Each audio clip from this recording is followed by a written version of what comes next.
తెలుగువారి పెళ్ళి ఇలవైకుంఠమే మళ్ళీ సంప్రదాయమే సౌందర్యంగా సాగుతున్న పెళ్ళి ఇది తెలుగువారి పెళ్ళి.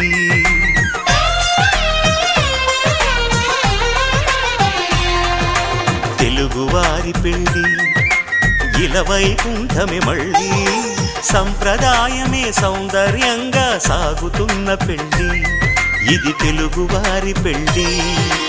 ఒకరికి ఒకరని అనుకుంటే అదే నిశ్చితార్థం, ఆ నిర్ణయానికి తలవంచడమే పెళ్ళి అంతరార్థం. శతమానం భవతి అంటుంది శ్రావణ మాసం, శ్రావణ మాసం, శ్రావణ మాసం. తెలుగువారి పెళ్ళి ఇలవైకుంఠమే మళ్ళీ సంప్రదాయమే సౌందర్యంగా